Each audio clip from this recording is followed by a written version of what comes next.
sécurité, en tirant sur les forces de l'ordre. Il a été arrêté à temps, en quelque sorte, avant qu'il puisse pénétrer à l'intérieur de cette salle de dîner. Tout s'est passé très très vite. On est devant cet hôtel depuis maintenant plus de 4 heures avec Thomas Boutin et on a croisé effectivement beaucoup de personnes qui ont participé à ce dîner. Beaucoup nous disaient qu'elles ne savaient pas vraiment ce qui se passait quand ces coups de feu ont retenti, qu'elles se sont tout de suite réfugiées sous les tables. Beaucoup sont restés pendant près de 30 minutes bloqués à l'intérieur avant de pouvoir ressortir. Écoutez quelques réactions recueillies notamment au micro de Dorine Gernias et Laurent Saïm. On savait que quelque chose de grave se passait. Au début, ça paraissait surréaliste. J'ai regardé par derrière et je me suis dit que quelqu'un faisait une crise cardiaque ou qu'il y avait une urgence médicale. Et très vite, on a vu les militaires entrer. Tous les services secrets, tous les policiers, toutes les forces de l'ordre sont apparus et ont entouré les membres du cabinet, le président, le vice-président.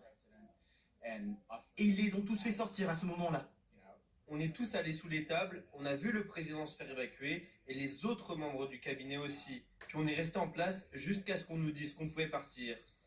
Et le président américain Donald Trump a été évacué en urgence. Il a ensuite donné une conférence de presse à la Maison-Blanche, dans la salle de presse. Il était accompagné notamment de la première dame, du directeur du FBI, des membres de son administration. Il a critiqué les failles de sécurité dans cet établissement. Il a surtout affirmé que ce traditionnel dîner des correspondants allait être reprogrammé. Anthony Lebos avec Thomas Boutin en direct de Washington pour BFM TV.